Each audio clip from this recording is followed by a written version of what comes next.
संसद में एक नया विधेयक लाया गया है जो 1995 के वक्फ कानून में बदलाव करेगा। इसका मकसद वक्फ बोर्ड के कामकाज में पारदर्शिता लाना और महिलाओं को इन बोर्ड में शामिल करना है। सरकार के अनुसार मुस्लिम समुदाय के भीतर से उठ रही मांगों को देखते हुए यह कदम उठाया जा रहा है। हाल ही में कैबिनेट की ओर से समीक्षा किए गए इस विधेयक का उद्देश्य मौजूदा वक्फ अधिनियम के कई खंडों को रद्द करना है। ये रद्दीकरण मुख्य रूप से वक्फ बोर्डों के मनमाने अधिकार को कम करने के उद्देश्य से हैं, जो वर्तमान में उन्हें अनिवार्य सत्यापन के बिना किसी भी संपत्ति को वक्फ संपत्ति के रूप में दावा करने की अनुमति देता है। क्या है वक्फ?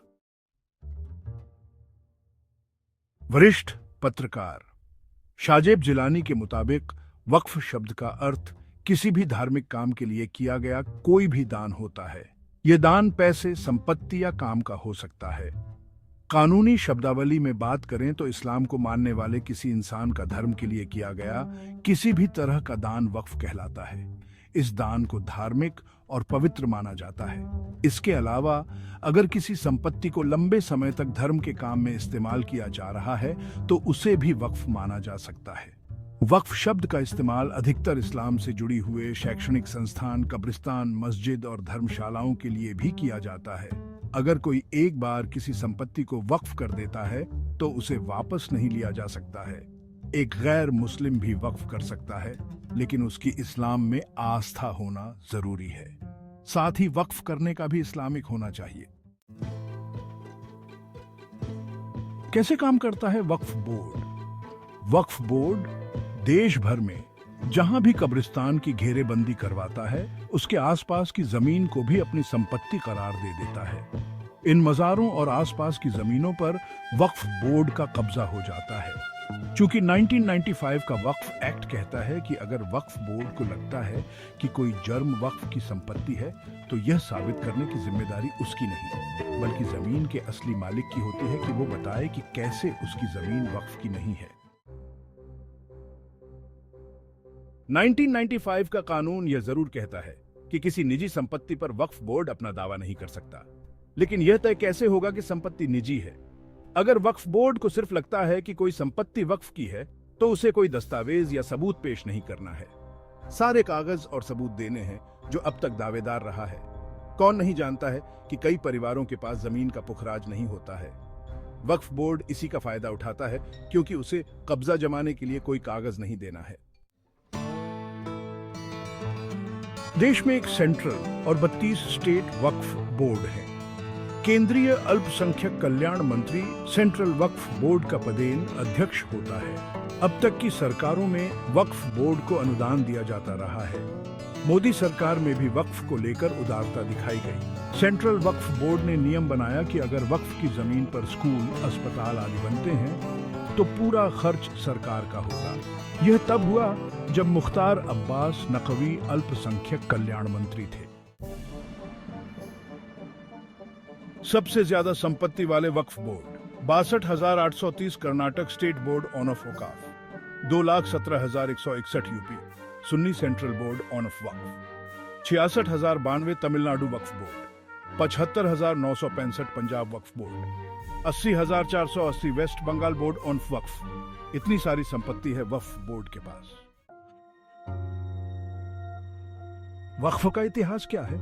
दुनिया में वक्फ का इतिहास पैगंबर हजरत मोहम्मद के जमाने से शुरू हुआ है। पैगंबर मोहम्मद ने कहा था, अपनी जायदाद को इस तरह खैरात में दो कि न वो बेची जा सके, न ही किसी को दिया जा सके और न उसमें विरासत जारी हो, बल्कि उसका मुनाफा लोगों को मिला करे। माना जाता है कि इस दुनिया में पहली बार सहाबा हजरत उमर ने अपनी कीमती जमीन वक्फ की थी।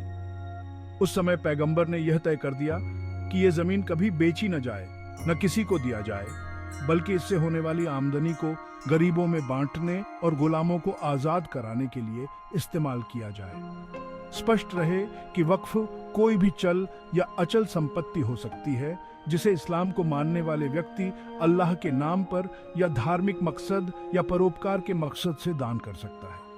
ये संपत्ति भलाई के मकसद से समाज के लिए दी जाती है और अल्लाह के सिवा कोई उसका मालिक नहीं होता और ना हो सकता है। भारत में वक्फ की जमीन का इतिहास कितना पुराना है।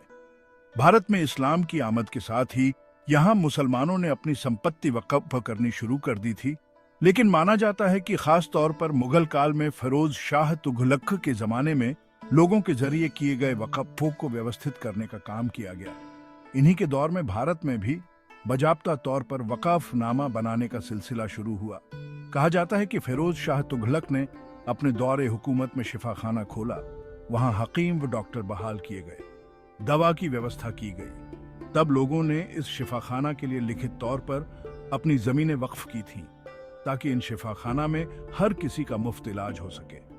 इसी दौर में दिल्ली में मदरसा फिरोज शाही खोला गया, जो अपने दौर सबसे बेहतरीन मदरसा माना जाता है।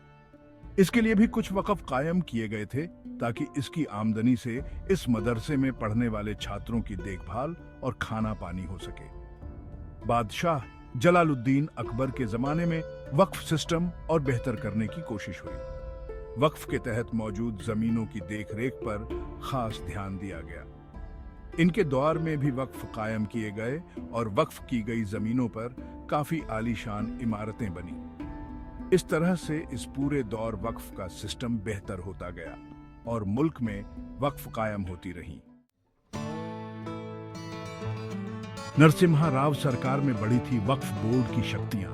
1954 में वक्फ बोर्ड का गठन हुआ। हालांकि 1995 के संशोधन से वक्फ बोर्ड को असीमित शक्तियां मिली। पीवी नरसिम्हा राव की कांग्रेस सरकार ने वक्फ एक्ट 1954 में संशोधन किया और नए नए प्रावधान जोड़कर वक्फ बोर्ड को असीमित शक्तियां दे दी।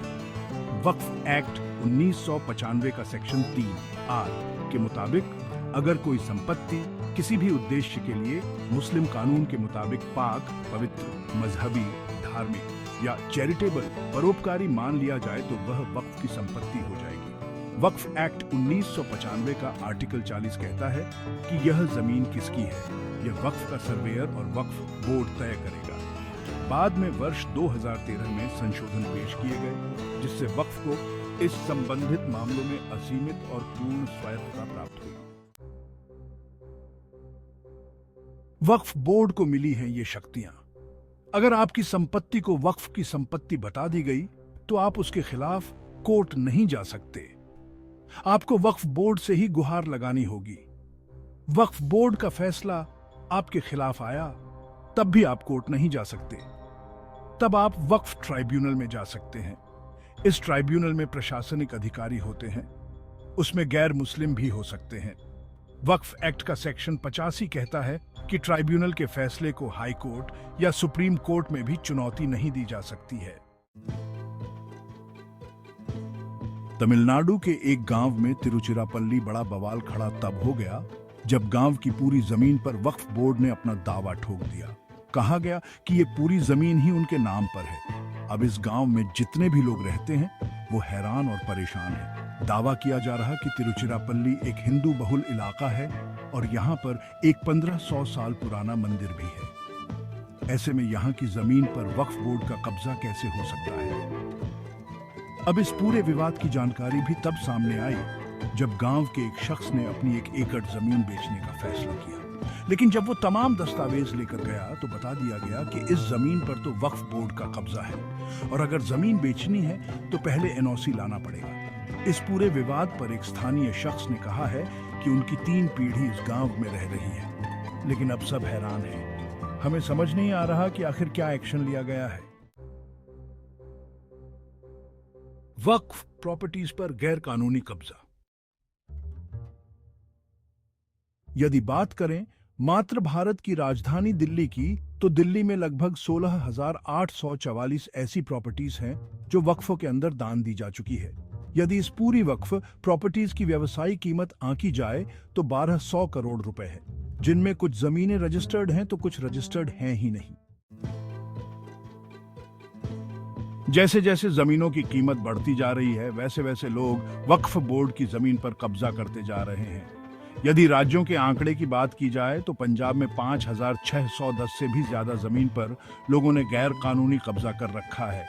वहीं एमपी में 3,240, वेस्ट बंगाल में 382, तमिलनाडु, कर्नाटका में 862, हरियाणा में 754 और एचपी में 530 जमीनों पर गैर कानूनी रूप से कब्जा किया गया है, जिन पर वक्फ कानूनी बोर्ड की तरफ से केस किया जा चुका है और अब तक अदालत में कई केस चल रहे हैं।